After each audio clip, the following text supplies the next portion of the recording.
Now, why do we have to learn this? Because one of the skills that you have to be able to do in this class is conversions.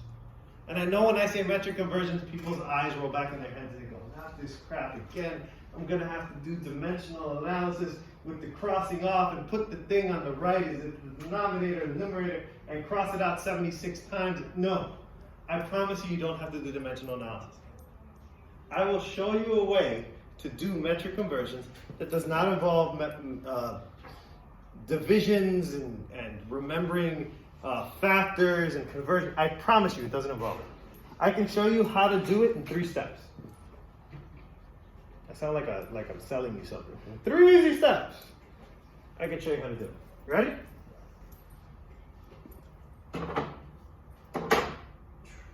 Skip the page. Of course not. Why would you want to work for me?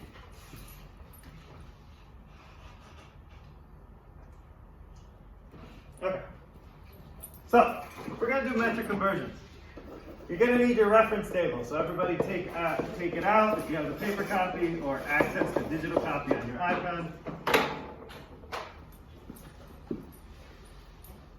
And pay attention.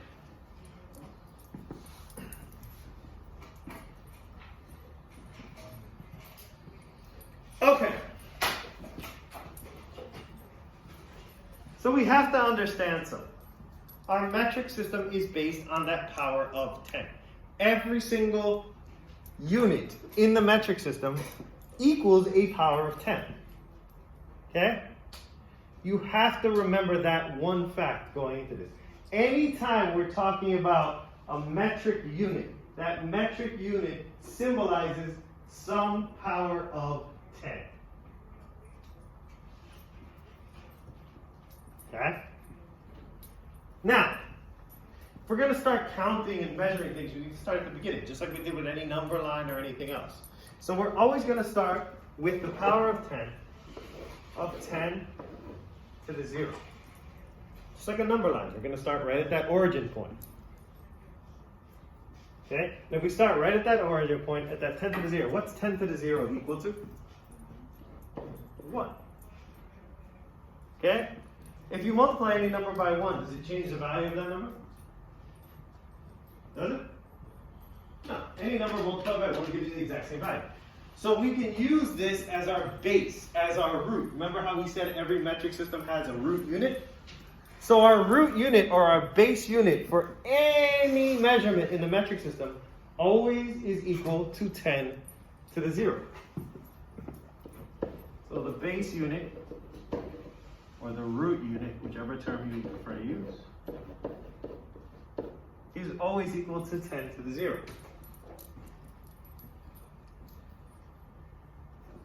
Now, once we figure out what that root unit is, we're going to build out from that.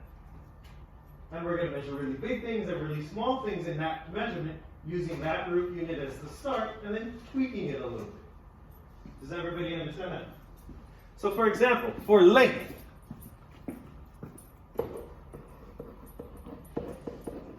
our root unit in the metric system is the what? Meter. Okay? Our base unit is the meter, abbreviated as a lowercase m. Now, your base unit is always going to be able to be told because when you see it in a measurement, it's one letter all by itself.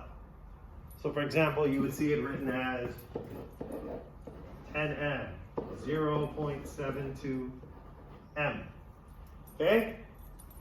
If you see the one letter, it's the base unit. If you see 2 letters or more, it's some version of that. Okay? Does everybody understand that?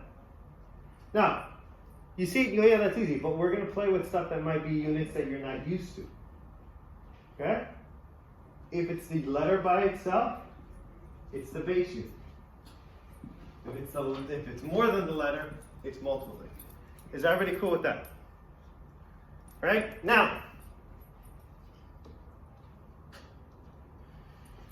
let's say we want to measure something that doesn't quite fit into a meter. Like we said, the size of a screw or the distance between 2 cities or things like that. Well, then what we're going to do is we're going to take the base unit and we're going to add a prefix.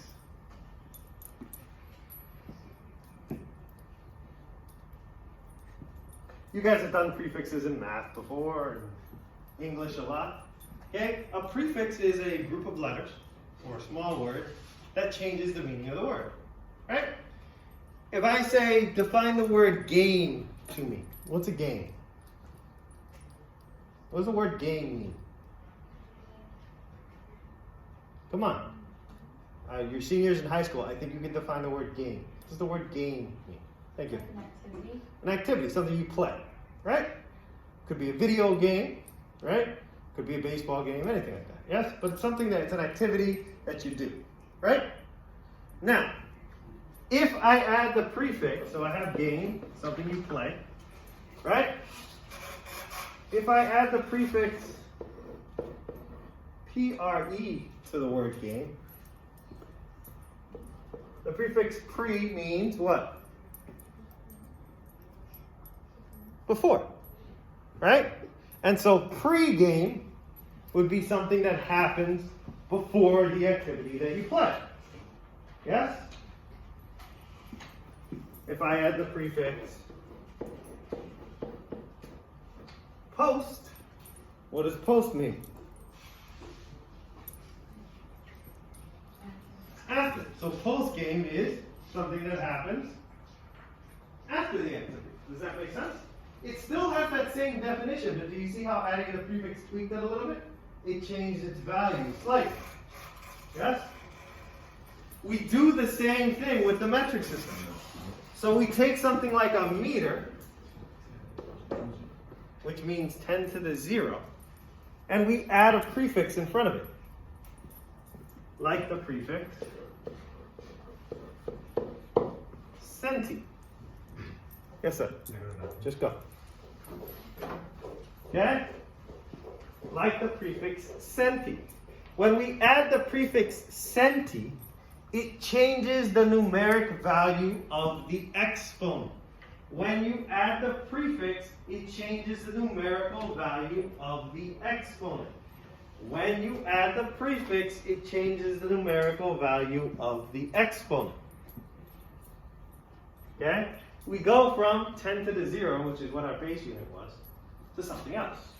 Now the key is, what is that something else? If you look at your reference table, you'll see that. First page of your reference table, in the lower left-hand corner, you will see a chart that says powers of 10. Does everybody see that chart?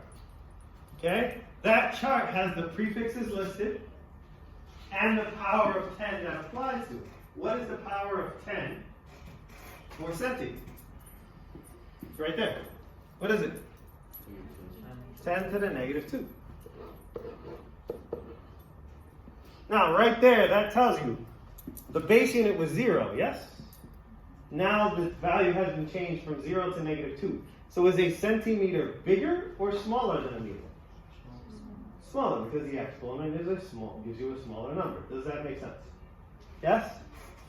Now, knowing only this, you can do any of those weird conversions that you just have made you do in the past. And I'll show you how. Let's say we get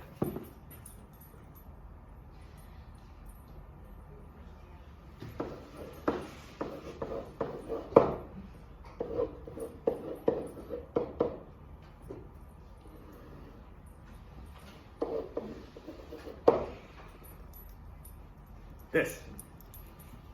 Okay? 547 km equals this many DMs.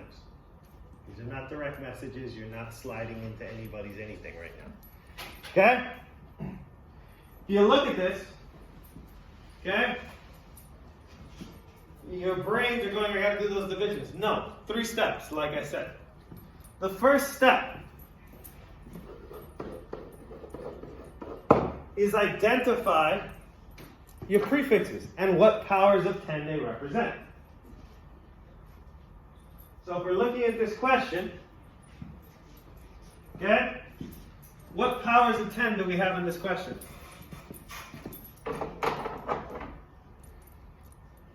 What's the K stand for? Kilo. And what's the power of 10? 10 to the third. Write it down. What's the D represent? Deci. And what's that? 10 to the negative 1.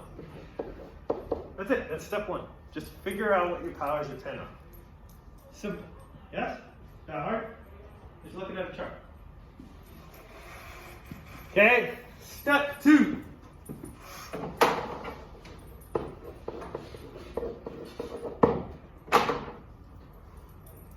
Figure out the difference between your powers of 10.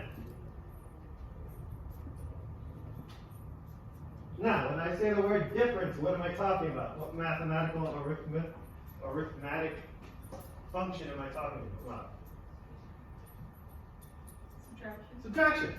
So subtract it. 3 minus 1. This is basic, what, 6th grade math? Working with integers. Right? What's 3 minus 1? 4. Okay? Step 2. Figure out the difference between this. So we came out with minus 4. Now why is that important? We'll get to that in step 3. Now the great thing about the metric system is you don't have to remember conversion factors like the American system. In the American system, 1 foot equals 12 inches. And then 1 yard equals 3 feet. And then 1 mile equals like, I don't know what it is, like 1,273 yards. It's like a ridiculous number.